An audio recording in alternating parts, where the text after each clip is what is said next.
Hello everyone, welcome to GS world classes. आज हम आरों में हिंदी टॉपिक वाक्यांश के लिए एक शब्द के पार्ट 4 को डिस्कस करते हैं। सबसे पहले देखते हैं सेतुबंध से हिमालय पर्वत तक, इसके लिए कौन से शब्द का प्रयोग करते हैं? तो आसेतु हिमालय का प्रयोग करते हैं। नेक्स्ट है बालक से वृद्धि तक सभी, तो आबाल वृद्ध कहा जाता है। आशा से अतीत को आशातीत कहा जाता है। देवता को दिखाए जाने वाले दीपक को आरती कहा जाता है। जो किसी के निमंत्रण पर आया हो उसे आमंत्रित कहा जाता है। पाद से मस्तक तक को अपाद मस्तक कहा जाता है। ऋषि का कहा हुआ वचन को आर्ष वचन कहा जाता है। नेक्स्ट आगे देखते हैं, वह जिस पर हमला किया गया हो तो उसे आक्रांत कहते हैं। आदि से अंत तक को आदोपांत कहा जाता है। आदि और अंत तक आदंत कहा जाता है। जो मृत्यु के समीप हो उसे आसन मृत्यु या मरणासन कहा जाता है। धरती और स्वर्ग आकाश के बीच के स्थान को अंतरिक्ष कहा जाता है। महल के अंदर के निवास को अंतपुरा कहा जाता है। जिसका जन्म निम्न जात में हुआ हो उसे अंत्यज कहते हैं। जो अंग से उत्पन्न हो उसे अंगज कहा जाता है। हाथ जोड़कर प्रणाम की मुद्रा को अंजलबद्ध कहा जाता है। एक कथा या निबंध के बीच आने वाली कहानी को अंता कथा कहा जाता है। दो घटनाओं या कालों के बीच को अंतकालीन कहा जाता है। अपने आप में होने वाली प्रेरणा को अंतः प्रेरणा कहा जाता है। अंत या नाश करने वाले को अंतक कहते हैं। पृथ्वी का वह भाग जो दूर तक समुद्र में चला गया उसे अंतरीप कहा जाता है। आगे देखते हैं,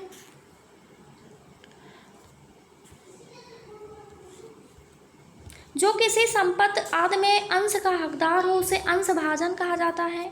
तजिया रखने की जगह को इमामबाड़ा कहा जाता है। कोई काम करने के लिए मन में होने वाला विचार या उद्देश्य को ईप्सा कहा जाता है। पूरब और उत्तर के बीच की दिशा को ईशान कहा जाता है। किसी के खाने से बचा हुआ जूठा को यानी जूठे भोजन को उच्छिष्ट कहा जाता है। ऋण देने वाले व्यक्ति को उदमरण कहा जाता है। पर्वत के पास की भूमि, पर्वत के नीचे तलहटी भूमि को उपत्यका कहा जाता है।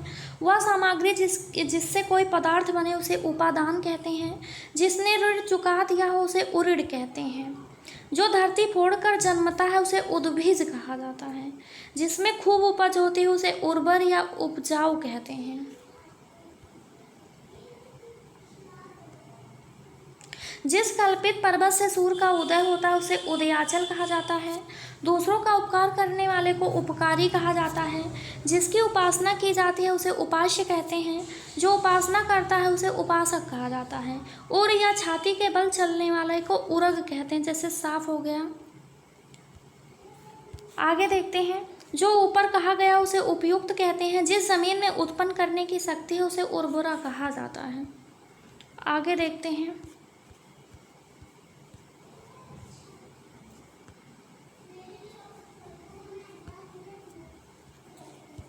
जिसका मन उदार हो उसे उदार मना कहते हैं।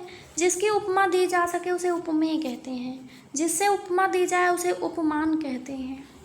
जो उद्धार करता है उसे उद्धारक कहते हैं। जिसके चित्त एक विषय में लगा हो उसे एकाग्रचित्त कहते हैं। जो दिन में एक बार भोजन करता है उसे एकाहारी कहा जाता है। जिस पर दूसरे का अधिकार ना हो उसे एकाधिकार कहते हैं। जो इच्छा के अधीन है उसे ऐच्छिक या इच्छाधीन कहा जाता है। जो इतिहास से संबंध रखता है उसे ऐतिहासिक कहते हैं। सुंदर जांघों वाली या हाथों की सूंड के समान जांघ वाले को करभेरू कहा जाता है। पूर्व जन्म में किए हुए कर्मों के फल को कर्म विभाग कहा जाता है। जो कहने योग्य है उसे कथ्य या अकथनीय कहा जाता है। कर्म में बाधा डालने वाले को कर्मोपघात कहते हैं। जो कहा गया है उसे कथित कहा जाता है। जो कर्तव्य से च्युत हो उसे कर्तव्यच्युत कहते हैं। जो पुरुष कविता लिखता है उसे कवि कहते हैं। जो कला जानता है उसे कलाविद या कलाकार कहा जाता है। जो स्त्री कविता लिखती है उसे कवित्री कहा जाता है। जो कष्ट सहन कर सके उसे कष्ट सहिष्णु कहते हैं। जो कानों के सुनने में कटु लगे उसे कड़कट कहते हैं। जो कल्पना से परे अतीत हो उसे कल्पनातीत कहते हैं। जहाँ मुर्दे गाड़े जाते हैं उसे कब्रगाह या समाधि भूमि कहा जाता है। कष्ट से साध्य होने वाले को कष्ट साध्य कहा जाता है। कुछ समय के लिए नियुक्त अधिकारी को कार्यवाहक कहा जाता है। जिस स्त्री के एक ही संतान होकर फिर कोई संतान ना हो उसे काकबंध्या कहते हैं। जो पुरुष कायर या कुत्सित है उसे कापुरुष कहते हैं। किसी वस्तु को देखने की बलवती इच्छा को कौतूहल कहते हैं। कुश के अग्र के समान तीक्ष्ण बुद्धि वाले को कुशाग्र बुद्धि कहा जाता है। कुरकुर शब्द करता हुआ चलने वाले को कुरंग कहते हैं। केवल पेट भरने वाले को कुछ भर कहा जाता है। धन देने वाले देवता या व्यक्ति को कुबेर धनद कहा जाता है। कुंती के पुत्र को जो है वो कौंतेय कहा जाता है। कुंती के पुत्र को जो है वो कौंतेय कहा जाता है। जो बात पूर्व काल से लोगों में कह सुनकर प्रचलित हो उसे किंवदंती या जनश्रुति कहते हैं। क्रम के अनुसार को क्रमानुसार कहा जाता है। जो यह समझ नहीं पाए कि क्या करें या क्या न करें उसे किंकर्त बेमूढ़ कहा जाता है। जिसे खरीदा या मोल लिया गया उसे क्रीत कहते हैं। नेक्स्ट देखते हैं। जिसे बाहरी जगत का ज्ञान ना हो उसे क्या कहते हैं, उसे कूप मंडूक कहा जाता है। जिसका जन्म उच्च कुल में हुआ हो उसे या अच्छे कुल में उत्पन्न हुआ हो उसे कुलीन या अभिजात कहा जाता है। जो किए हुए उपकार को मानता हो उसे कृतज्ञ कहते हैं।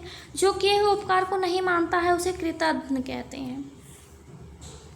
जिसका कार्य सिद्ध हो चुका हो उसे कृतकार कहते हैं। कार्य संपन्न होने पर जो अत्यंत प्रसन्न हो उसे कृत कहते हैं। जो सब शास्त्र पढ़ चुका हो उसे कृत्यागम कहते हैं। करने योग्य व न करने योग्य कर्म को कृत्याकृत कहते हैं। कांटों से भरे हुए को कंकटकीड़ कहा जाता है। जिसके सिर पर बाल ना उसे खलवाट कहते हैं। जिसके घर बार ना हो उसे खाना बदोश या बेघर कहते हैं। जो हमेशा खड़ग हाथ में लिए रहता है उसे खड़ग हस्त कहते हैं। जो खाने योग्य हो उसे खाद्य कहा जाता है। खेलने वाले को खिलाड़ी कहा जाता है। जो नभ में चलता है उसे खेचर या नभचर कहा जाता है। गांडियों को धारण करने वाले को गांडीवधारी कहा जाता है। जो इंद्रियों से परे हो, जो इंद्रियों के ज्ञान से परे उसे गोतीय इंद्रियातीत कहते हैं। गृह बसाकर रहने वाले को गृहस्थ कहा जाता है। हाथी के समान मंद गति से चलने वाली स्त्री को गजगामिनी कहा जाता है। गगन को चूमने वाले को गगनचुंबी कहा जाता है। गंगा का पुत्र को गांगेय कहा जाता है। रात और संध्या के बीच के बेला को गोधील कहा जाता है। आगे देखते हैं। ग्राम में रहने वाला अथवा ग्राम से संबंध रखने वाले को ग्रामीण कहा जाता है। वह काव्य ग्रंथ जिसमें गाने योग्य गीत हो उसे गीत काव्य कहते हैं। वह रूपक जिसमें गद्य काम और पद अधिक हो उसे गीत रूपक कहते हैं। जिसके अंग प्रत्यंग गल गए हों उसे गलितांग कहते हैं। पंजाब भाषा की लिपि को गुरमुखी कहते हैं। जो गाने योग्य हो उसे गेय कहा जाता है। गुरु की हत्या करने वाला मनुष्य को गुरग्न कहा जाता है। स्वयं गुरु बनकर दूसरों से अपनी पूजा कराना को गुरुडम कहा जाता है। बादल के समान श्याम को घनश्याम कहा जाता है।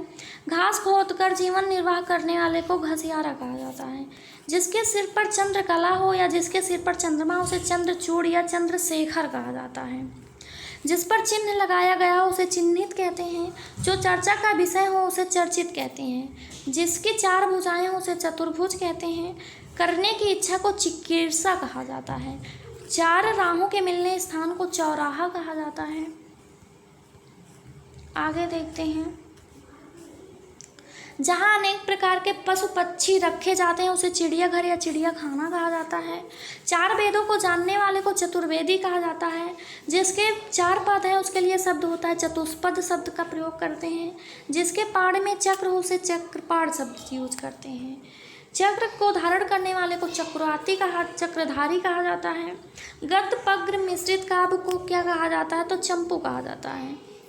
जो दूसरों में केवल दोषों को खोजता है उसे छिंदानवेशी कहते हैं। जिसका जन्म जल में हुआ हो उसे जलज कहते हैं, कमल जैसे कमल। जो जन्म से ही अंधा है उसे जन्मांध कहा जाता है। इंद्रियों को जीतने वाले को जितेंद्रिय कहा जाता है। जठर या पेट की अग्नि को जठराग्नि कहा जाता है। जान से मारने की इच्छा को जिज्ञासा कहा जाता है। जीतने की इच्छा को जिगीर्षा कहा जाता है। जानने की इच्छा को जिज्ञासा कहा जाता है। जो जल में जलने फिरने वाला हो उसे जलचर कहा जाता है। जो जीना चाहता है उसे जिजीविषु कहते हैं। जो जरायु या गर्भ की थैली से जन्म लेता है उसे जरायुज कहते हैं। आगे देखते हैं, जो जानना चाहता है उसे जिज्ञासु के लिए शब्द का प्रयोग करते हैं। जो यान जल में चलता है उसे जलयान कहते हैं। जिंदा रहने या जीने की इच्छा को जिजीविषा कहा जाता है। जिसके पास अपार धन संपत्ति से टकैत कहते हैं। वह साधना जिसके द्वारा तत्व ज्ञान प्राप्त हो से तत्वबोधिनी कहा जाता है। जिसका तेज नष्ट हो गया उसे तेजोहत या श्रीहत कहा जाता है। वेग पूर्वक गमन करने वाले को तुरंग कहा जाता है। तुलना करने वाले योग को तुलनीय कहा जाता है। तैरने की इच्छा को तितीर्षा कहा जाता है। जो तर्क शास्त्र जानता हो उसे तार्किक या तर्क शास्त्री कहा जाता है। वह पुत्र जो साम या विधि द्वारा अपनाया गया हो उसे दत्तक कहते हैं। जिसने अपने प्राण उत्सर्ग किया हो उसे दत्त प्राण कहते हैं। जिसके अभय ध्यान या सहारा दिया गया उसे दत्त हस्त कहते हैं। जिसे पकड़ना कठिन हो उसे दूर दूर कहते हैं। पहले या एक बार कही हुई बात फिर से कहने को दिरुक्त कहा जाता है। जिसे कठिनाई से जाना जा सके उसे दुर्गेय कहते हैं। जो देने योग्य है उसे देय कहा जाता है। हिंदी की लिपि को क्या कहा जाता है तो देवनागरी शब्द से प्रयोग करते हैं। दाव या जंगल की अग्नि को जो है दवाग्नि कहा जाता है। जो कठिनाई से समझ में आता है, जो शीघ्र में समझ में ना आए उसे दुर्बोध कहा जाता है। Thanks for watching GS world classes. अगर वीडियो यूज़फुल लगी हो तो हमारे चैनल को सब्सक्राइब करें, वीडियोज़ को लाइक शेयर कमेंट ज़रूर करें। धन्यवाद।